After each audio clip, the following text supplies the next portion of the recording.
Alhamdulillahi wa kafa wassalatu wassalamu ala nabiyil mustafa wa ala alihi wa ashabihi wa man tabi'ahum bi ihsanin ila yaumil din. Ma ba'du. Ikhwatal kiram, arsalani Allah wa iyyakum ajmain. Di dalam surat Al-Baqarah ayat ke-148 Allah Subhanahu wa taala berfirman, "Fastabiqul khairat." Ya, maka berlomba-lombalah kalian dalam berbuat kebaikan.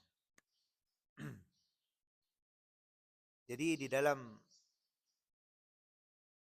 ayat ini tegas sekali bahwasanya kita diperintahkan untuk bermusabaqah, berkompetisi di dalam kebaikan. Dan syariat sudah menjelaskan ya yang mana kebaikan-kebaikan dan yang mana keburukan. Maksudnya yang mana yang dikategorikan sebagai kebaikan dan yang mana yang dikatakan sebagai keburukan.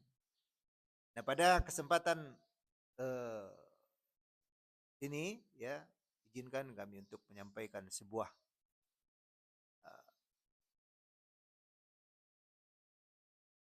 satu ya kebaikan ya yang disebutkan di dalam sabda Nabi Muhammad sallallahu alaihi wasallam ya khairukum man ta'allamal Qur'ana wa 'allamahu. Ya. Sebaik-baik kalian kata Nabi Muhammad sallallahu alaihi wasallam adalah orang yang mempelajari Al-Qur'an dan mengajarkannya. Ya. Sudah jelas sekali ini bahwa sebaik-baik kalian adalah orang yang belajar Al-Quran dan yang mengajar Al-Quran. Nah, begitu. Ya, hadis ini diriwayatkan oleh Imam Bukhari rahimahullah taala. Ya. Ikhwatal iman arsyadani Allah wa iyyakum ajmain. Ya. Hadis ini ya diriwayatkan oleh Abdurrahman As-Sulami. Ya. Dari sahabat Utsman bin Affan radhiyallahu anhu. Ya. Ada sesuatu yang menarik ya mengenai rawi hadis ini.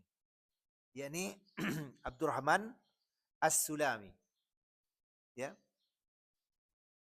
Abdurrahman As-Sulami ini tabi'in, bukan sahabat.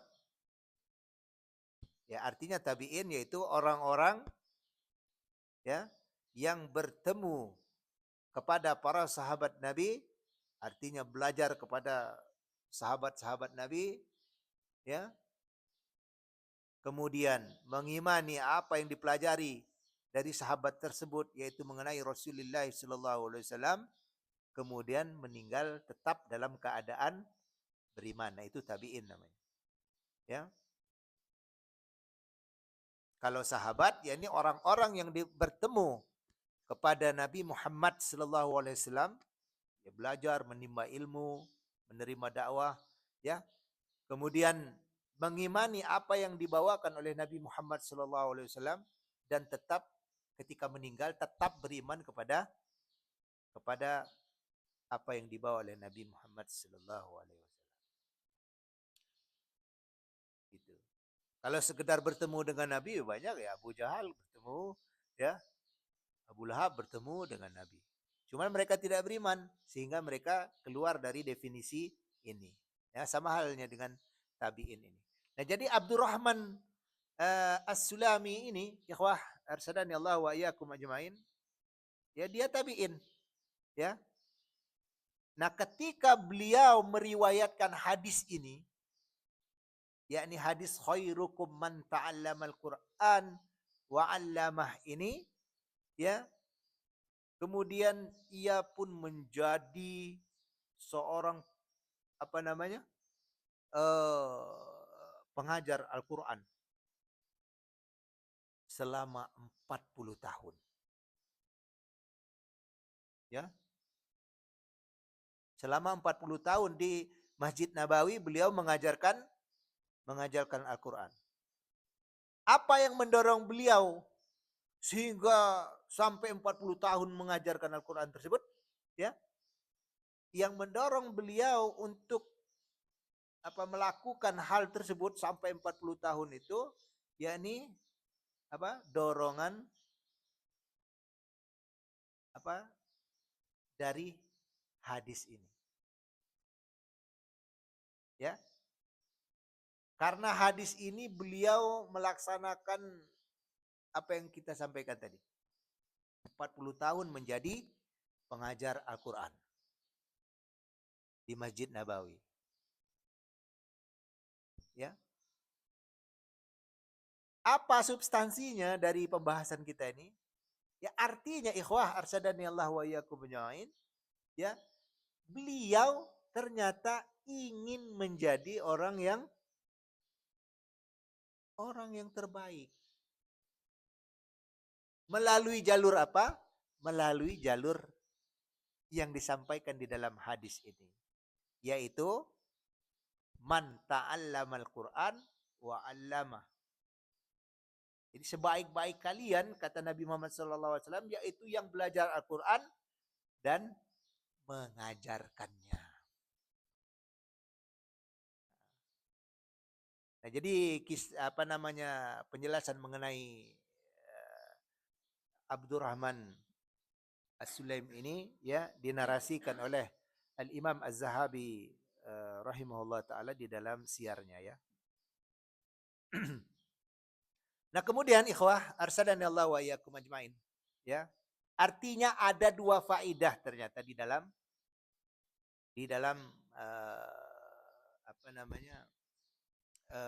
hadis ini, ya. Yang pertama ya ini faidah anjuran bagi kita ya untuk belajar Al-Qur'an. Itu yang pertama. Ya, yang kedua apa? Yang pertama belajar Al-Quran. Yang kedua anjuran untuk mengajarkan Al-Quran. Begitu. Jadi kita yang belajar ini besok-besoknya ya kita juga mengajar Al-Quran. Ya, mengajar Al-Quran. Anjuran untuk mempelajari Al-Quran. Nah, anjuran untuk mempelajari Al-Quran ini ya banyak ya cakupannya. Mulai dari mempelajari hurufnya, ya, lafaznya, ya maksudnya tajwidnya, tahsinnya, kemudian mempelajari maknanya, ya, maksudnya makna ini terjemah dan tafsirnya, ya, kemudian melaksanakan hukum-hukum dari kandungan Al-Quran tersebut. Itu maksudnya mempelajarinya itu.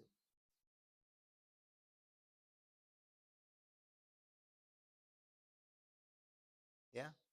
Adapun faedah yang kedua tadi yakni anjuran untuk mengajarkan Al-Quran itu yakni apa? Ya setidaknya kita mengajarkan apa? Surat Al-Fatihah lah.